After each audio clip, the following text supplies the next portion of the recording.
Welcome everyone. How's everybody doing?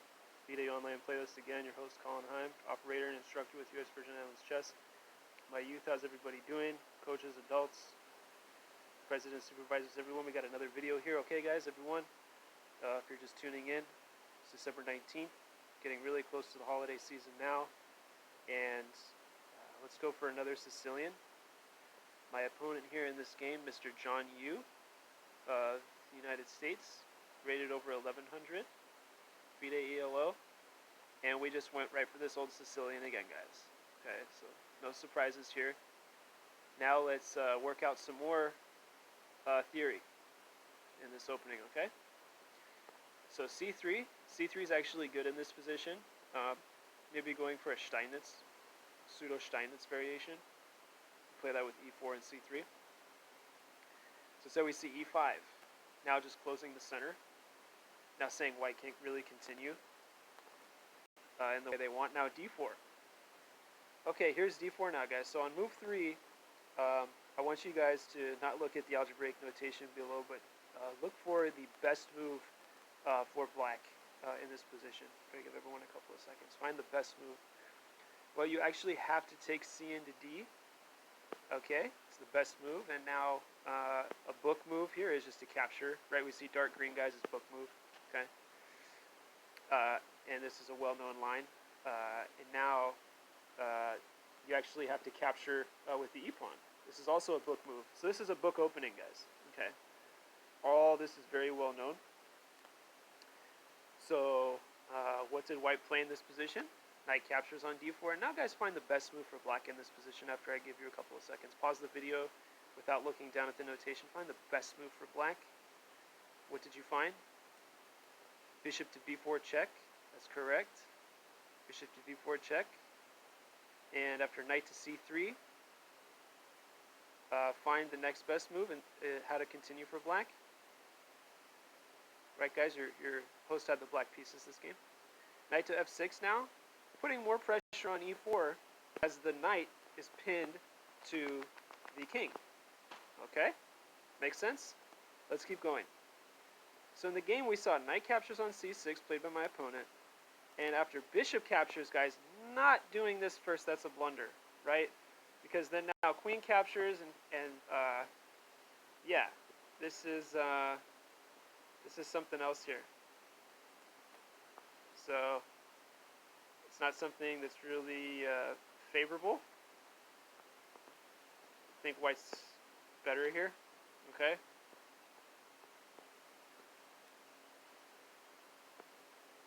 Oh wow, actually that's a really nice tactic I just found for black.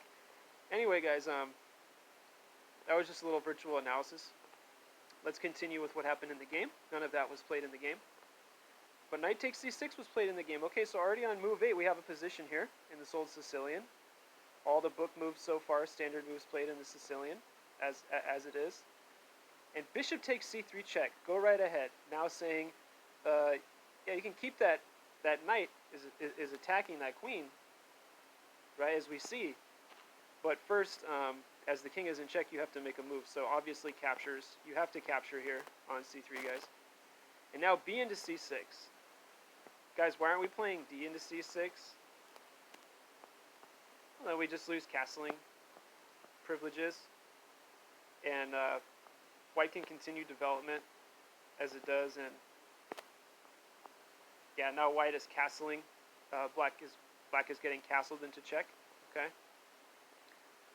So capturing with the B pawn, B into C6. Correct. Bishop to G5 now, attacking the knight. And do what you have to do, guys. Force that bishop all the way backwards. And now, yes, there is a free pawn in the center. Black is winning after, let's just go through this line one more time. I'll try to slow down a little bit for everyone. So we saw bishop captures on C3, B captures on C3. I want you guys to be able to grasp this opening, right? I want you guys to be able to find out, you know, what your instructor does so much of the time to find out about what are the best responses for black in these old Sicilian defenses, okay? These book openings, okay? These book move orders. What are the best ways, and how can black just get a little either positional advantage or material advantage? In this case, we saw that yes, black is winning a pawn. Okay, so guys, in this position now, if after h6 and bishop captures and queen captures, yeah, there's an isolated pawn here on e4 now, and let's just get into a little more analysis. Now there's another open pawn here, and let's just look at the pawn structure here for black, by the way. It's so much better, right? You don't have to have double pawns here now because we said queen captures, and yeah, these pawns are just looking much better. There's a pawn island now. This wasn't played in the game, but just to demonstrate, guys, what it would look like had bishop captured on f6. Okay, so h6, h4, and g5 and bishop to g3. Okay, so now as we mentioned, with bishop to g3, now there is a free knight. And now, guys, find the move that white has to play in this position. If white wants a chance at surviving this position. Correct, queen to e2 now, and now the knight is pinned. That black knight cannot hop to any square as the king is direct. Okay, so in this position, actually, guys, castling is the most favorable move by black, but this was not played in the game. Let's find out why. Now, if queen captures a rook to e8, and that queen is falling, that queen is skewered to that king, or the king is skewered to that d4 queen now. Yes, and that could probably be all she wrote there, so to speak. So castling was not played. Instead, playing a very much less recommended move here. As we see, that's not as much of a green as short castles. Short castles is go, go, go. That's by far the best move. Instead, we saw queen to e7, which is still good, just not as good. And now rook to c1, just now covering making defense now for the c3 pawn, as it was still under attack by the knight. And now a5. Okay, a5 was good. Can anybody find out why I played a5 in this position? Well, I'll give you guys a hint. There's still a queen on e2, right? So if you could figure out, maybe I wanted to put that bishop. I wanted to put this light squared bishop up to somewhere like that, but that actually wouldn't work, because now, if we do take a look at this now, right, black is far behind, so that was not the best idea. So my opponent played f3 now, attacking the knight, and that's probably the most logical continuation. It makes the most sense, logically speaking. Knight takes on g3, and now queen captures. Right, so we get this now, guys. Queen captures on e7. And after queen captures on e7, the obvious move is recapturing with the king. And after h takes on g3, bishop to a6 now, forcing an exchange of bishops. And my opponent played bishop to e2.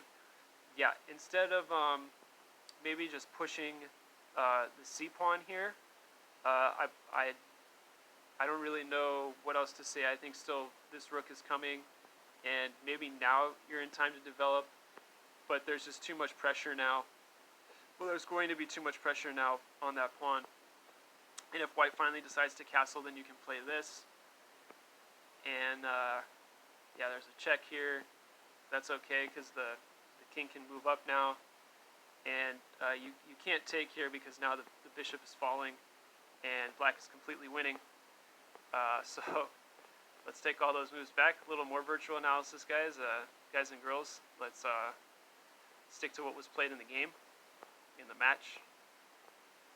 And so this is what was played, yes, bishop into e2, and now my opponent's saying, well, you're giving me a little tempo, now I can get my king into the game, and now both players have their kings on the 2nd and 7th ranks. Okay, so f5 now is the continuation by myself, guys. Let's get right into this. This is the end.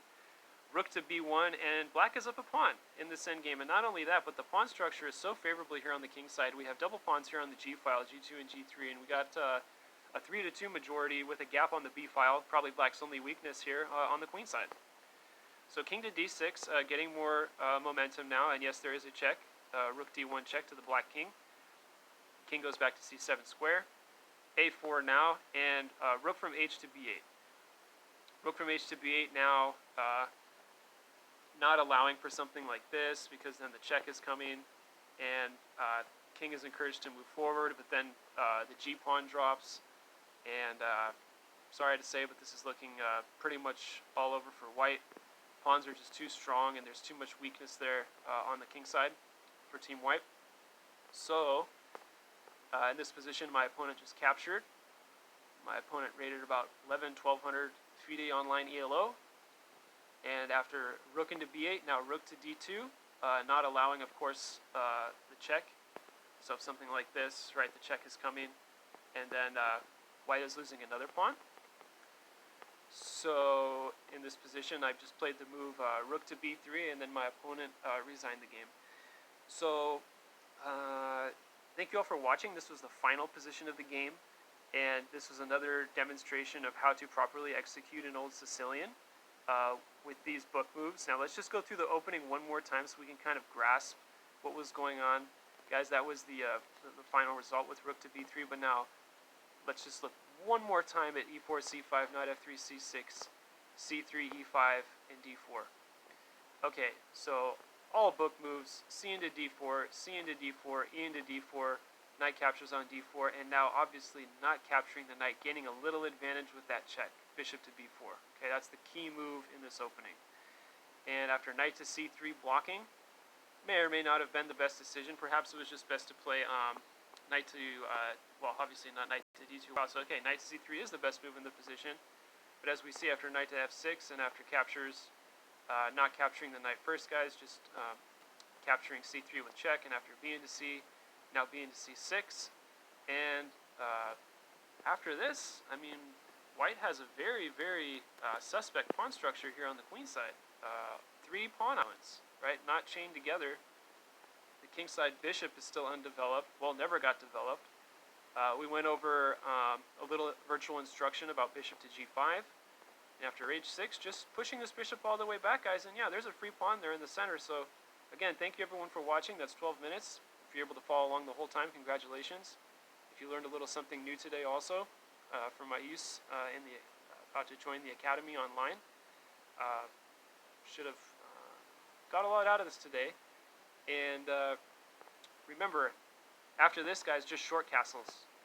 Remember, the engine says this is best. Now, actually, it turns out that there's a double threat, and queen cannot capture here, as we mentioned. Why? Because now the rook is just skewering the king to the queen, and there is no defense. Yeah, maybe just something like this, and then after push the pawn here, and then now there's no available checks.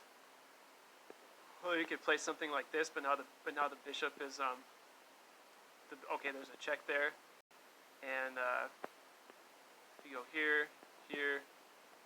Okay, so we get the idea, guys. Okay. Perhaps that was why I did not want to castle. I thought it was maybe a little dangerous, but the computer almost fell in love with castling. Anyway, guys, rook to c1, and black is up a pawn here in this position. I think we can stop here. Okay, guys, thank you very much. Have a lovely holiday season, and see you guys on the other side. Good luck with your chess in the future online, and we'll talk more with much more material to come for you guys. Okay, guys, bye-bye.